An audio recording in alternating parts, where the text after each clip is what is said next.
Hello, good evening. I'm Alec Hogg from BizNews and welcome to the BizNews Briefing. In tonight's top story, we talk to ace retail analyst Evan Walker about the biggest listing to hit the JSE in many a day. Banko is being spun off from Pick n Pay. Evan was at a presentation today to see what gives. He'll be giving us his unique insights. And then in our special feature, well, we get an insight from our partners at the Financial Times of London on Elon Musk and what exactly Elon Musk is going to be doing in the White House.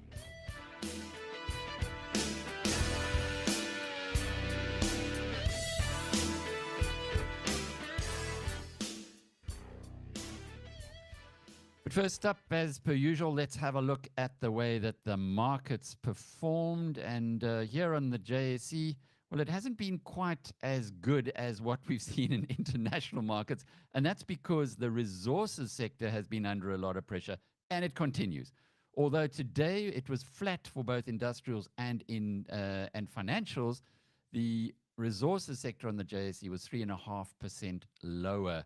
The rand also came under pressure against the US dollar. Flat against the pound, 23.10, it's a 3-cent decline.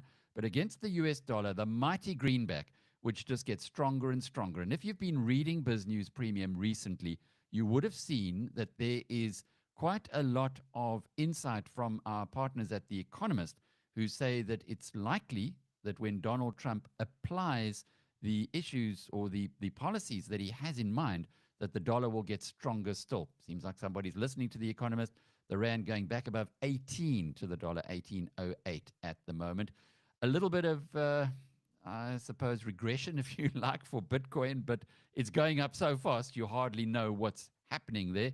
It's trading at just under $87,000 right now, over 1.5 million rands. And that is a decline on the day of 1.5%. But it got above $90,000 in trade in New York last night. As far as the individual share prices are concerned, good move for Bidcorp. That was the best performer on the JSE of the major stocks, 6% higher. Lewis, which is one of the favorites of a number of our market commentators, Piet Viljoen and Andrew Vincent in particular. Piet has said at a number of the BizNews conferences that Lewis was a good one to invest in. I hope that as a member of the BizNews tribe, you are there. Vodacom getting back a lot of the losses of a couple of days ago, and Telkom was up by 2.3%. The big losers were primarily in the resources sector, 5% lower Goldfields, 4.5% AngloGold Ashanti, and 4.5% for AngloGold Anglo American PLC, which is a member of the BizNews portfolio. ArcelorMittal was down by 4.5%. So not all is sweet in the steel world right now. The latest on Wall Street right now, the S&P 500 index is very slightly lower. NASDAQ unchanged, and the Dow off by about a third. Of the stocks in the portfolio, in the BizNews portfolio, MicroStrategy has been unbelievable. It was up 25% yesterday. This is a player on Bitcoin.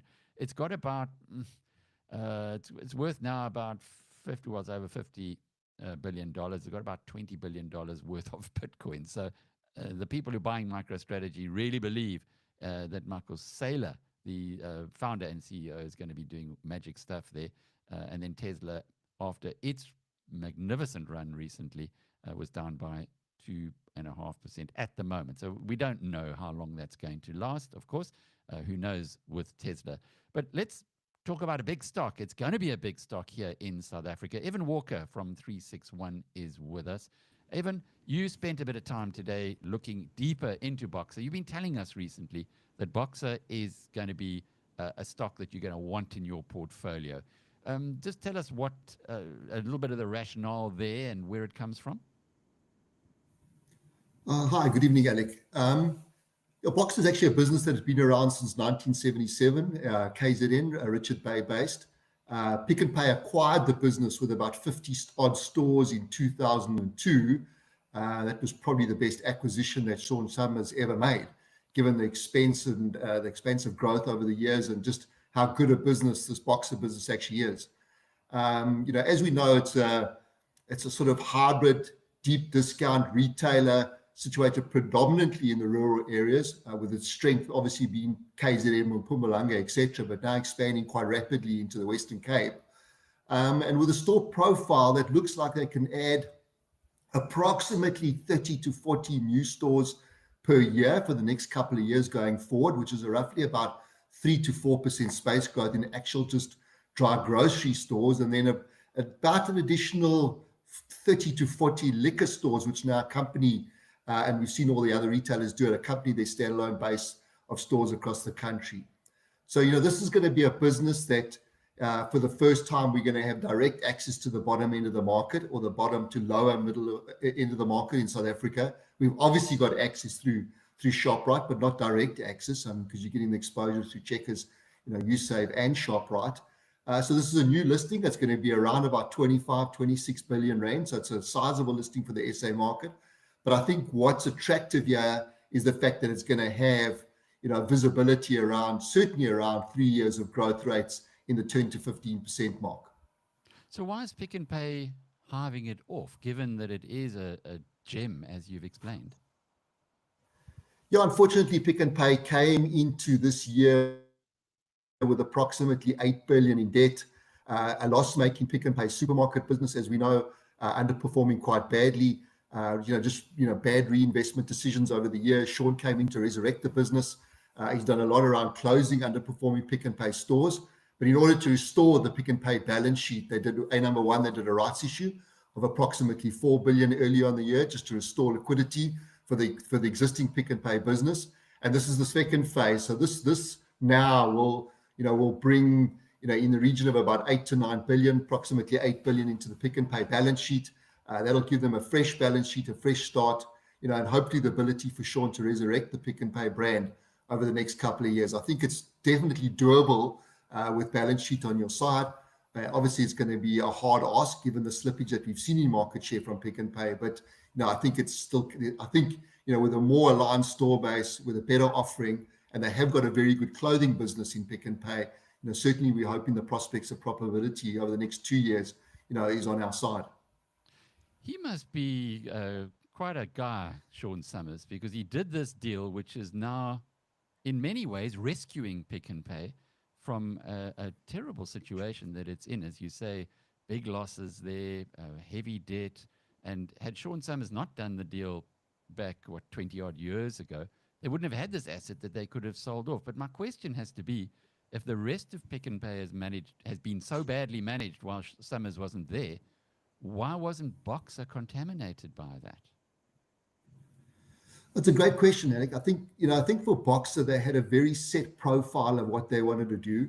They run a very, no business is easy, but they run a very simple retail philosophy. They run 3,000 KVIs, known value items, to the consumer. They run as I said, a deep discount format. They try to obviously keep pricing, at the forefront of their business. They run a very lean operating model in terms of their cost structure, obviously their base, their distribution base. So they really try to keep costs low in their business. No frills, no fancy counters, no big delis, no big butcheries. I mean, they do offer that, but no, not the frills that you and I are used to in a Woolworths or a Super Spar or even a Pick n Pay or a Checkers, so they run a very low key operation. And in order to penetrate the market, both the informal market and obviously, the big rural markets that sit out there, this offering has certainly worked to the public, and it comes across really as price predominant. That's their leading edge in this market. It's just holding margin, obviously buying in huge bulk, sticking with the bulk. In fact, using the opportunity of their balance sheet to buy into big promotions with all the manufacturers in South Africa, and often holding more stock, but then have the ability to service the customer with lower prices. So it's been a business that's just been well run. Hats off to them that Pick n Pay actually never meddled in the business throughout the years. I think they realized it was a business that was on a perfect trajectory. They didn't have to do anything to the business. They didn't have to meddle. I think they do offer good services to the business. What was quite enlightening to me today was the fact that how skilled they are in the service element of the market, which has become so so apparent over the years. All the money transfers, all the banking. They were explaining to us today that you can open a bank account within 2 minutes in a Banko branch with different types of banking. I mean, obviously you can redeem your grants, you can draw cash, you can deposit into a bank account. So they're certainly at the forefront of offering all the technological angles of retail, right up there with their big major competitors. And in the last month or so, they've now gone out and offered a loyalty program as well to sort of challenge the likes of the other big competitor in the market. So they're certainly, doing whatever they have to in retail. I think they've got a footprint. They've definitely got a big footprint, which is going to grow. And that an element of the market where I think there's still, Alec, this we call this rural, informal population market of South Africa. We just don't know enough about it. I think it's much bigger than we estimate. I think the population size of South Africa is much bigger than we think. And certainly this informal market and the market out there still has a lot of capacity to grow. And obviously, the more formalized retailers can take share from more informal-based retailers in the market.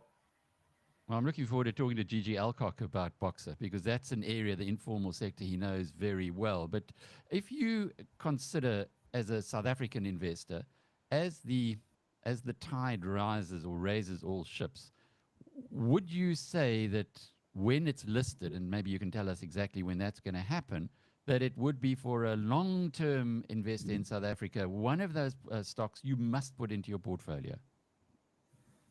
Look, I think so, because I mean, these very good business models. I mean, you spoke about good Bidcorp earlier. I mean, that's a stock that we just think everyone should have in the portfolio. Some Bidcorps, we just think it's a fantastic business.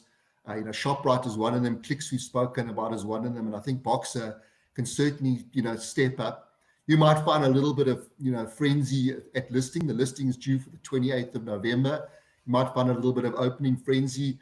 I would probably wait at the market. It's already, I think 3 times oversubscribed from obviously, the institutional investors alone. So I think there could be a little bit of frenzy. I don't think you dive in at the onset, but I think you wait. There's always, market.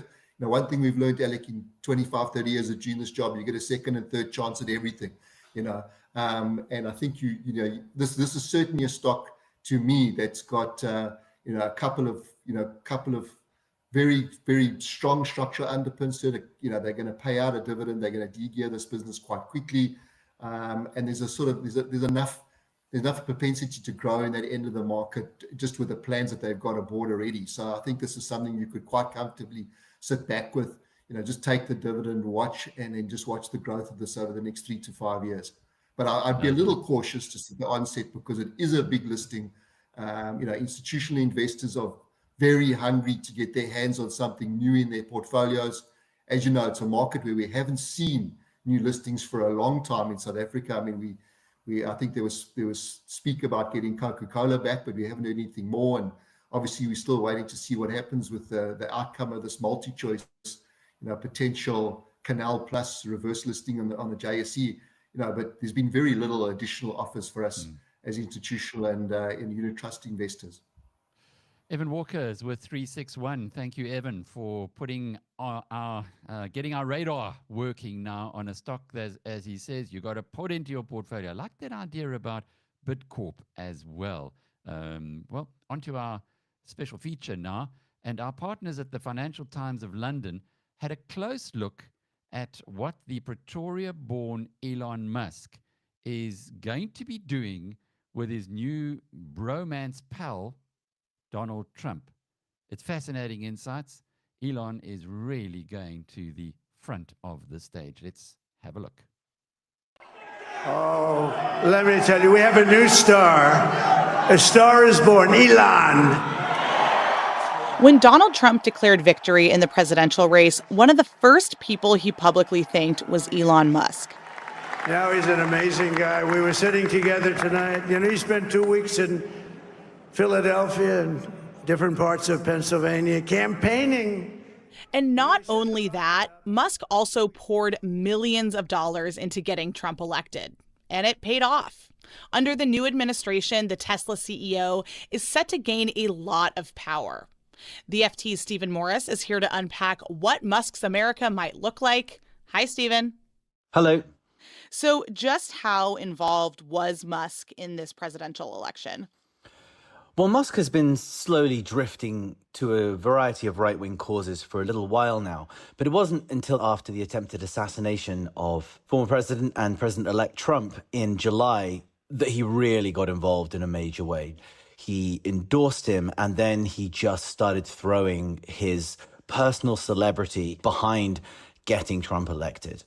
And he contributed more than $100 million to America PAC, which was a lobbying group he set up to support Donald Trump.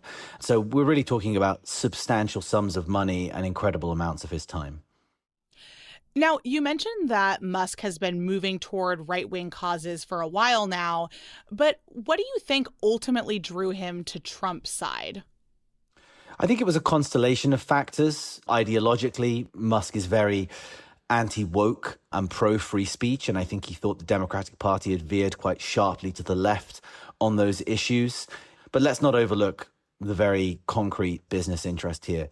Musk runs Tesla. He runs SpaceX, which pretty much runs the US space program at this point. And then, of course, X, the social media platform. All of these companies face significant regulatory probes, legal challenges, and obstacles to growing and becoming more profitable and powerful. Outside of his companies, what role is Musk expected to take in the next Trump administration? As anything with President Trump, it's very unclear, but Musk hosted an interview with him in August where he repeatedly brought up this idea of a Department of Government Efficiency, looking at how taxpayer monies were spent and how regulations were imposed. And Trump has allowed him to speak pretty freely about wanting to slash $2 trillion from the US budget, firing thousands of people from the vast federal bureaucracy, and eliminating a wide range of regulations, which he blames for stifling American innovation. And we've already had a couple of concrete pieces of evidence that Musk is trying to put his people into government and get directly involved himself. The first one is a call with the Ukrainian President Zelensky on Wednesday. And secondly, he's tried to get some of his staff at SpaceX inserted into the Department of Defense, which gives billions of contracts a year to SpaceX. So Musk has shown already that he is prepared to be extremely involved. So, Stephen, if Musk does end up succeeding in slimming down the federal bureaucracy, how do you think all of that would reshape corporate America? It's much easier to go into Tesla and fire 14,000 people than it is to go into huge government departments and fire big groups of people. So it remains to be seen just how effective Musk can be in this advisory role. But there are various appointments, heads of department, that could be very symbolic and can set the tone for the rest of the country, replacing the head of the senior leadership of things like the Federal Trade Commission, the FTC, the Securities Exchange Commission, and the Department of Justice. Whoever leads these departments will set the tone for what cases and what rules those departments choose to pursue and what they choose to abandon. Stephen Morris is the FT's San Francisco bureau chief. Thanks, Stephen. Thank you very much.